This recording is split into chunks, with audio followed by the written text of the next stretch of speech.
A reading from the letter of Paul to the Romans. Oh, the depth of the riches and wisdom and knowledge of God! How inscrutable are his judgments, and how unsearchable his ways! For who has known the mind of the Lord, or who has been his counselor? Or who has given the Lord anything that he may be repaid?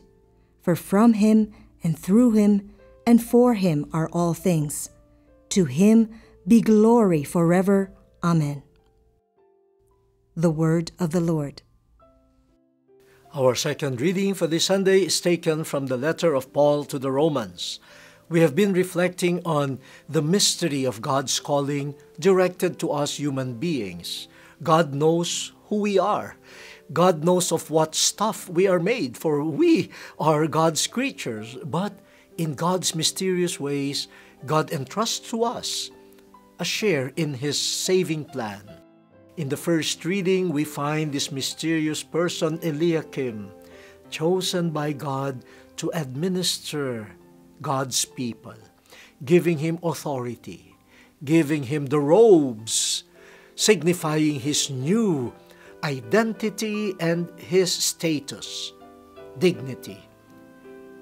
He was also given the key of the house of Judah and of Jerusalem, the symbol of being able to open the door and close the door, to accept people into the fold, and also to close the doors to those who do not show that they belong to God's people.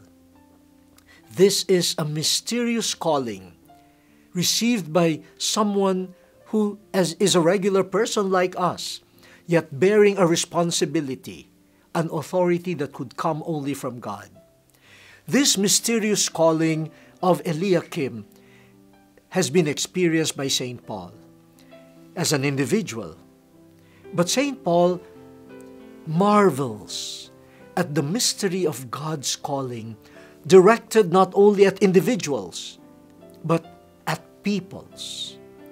In the second reading, St. Paul has just finished reflecting on the calling of Israel, God's chosen people. St. Paul marvels at the fidelity of God to these people who many times turn their backs to God. A people loved, but did not return that love to God. A people made holy, yet enveloped by the mystery of rejecting God. But in the midst of all that, God's calling to Israel was not revoked. God remains faithful. I'm sure all of us, no? When we call someone, like husbands and wives, you call each other, parents, you call your children, if they do not hear you, you get angry, no? And you say, I leave you behind. No? But God mysteriously remains faithful to those whom He had called, even when, as a people, they do not deserve to be called again. St. Paul uses the same line of thinking in marveling at God's call to the Gentiles, those who do not belong to God's people, those who worshipped other gods, those who had no gods. But why does God call them? Why does God make them His new people? Why? And so in the second reading, St. Paul, almost as an act of adoration and prayer, says, how deep is God's wisdom? How inscrutable. We, human beings, could not fully fathom, cannot fully understand this wisdom of God. If we could only rephrase St. Paul, he would say, who can understand this foolishness on the part of God, calling Israel, calling the Gentiles, and maybe St. Paul could add, calling me.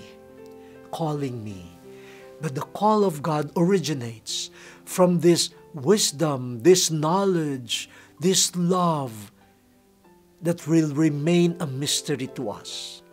But it is real. St. Paul tells us, God created everyone. God is the source of all of us. We all came from God. That's why God will continuously embrace us. The calling that each one of us experiences, the calling that whole communities and peoples receive from God, is an act of God, the loving Creator, who knows us, who always claims us as His own. And so, my dear brothers and sisters, even if we know we do not deserve to be called by God, to be associated to God's saving plan and mission, the truth of the matter is, He calls us. He loves us in ways that we will never fully understand.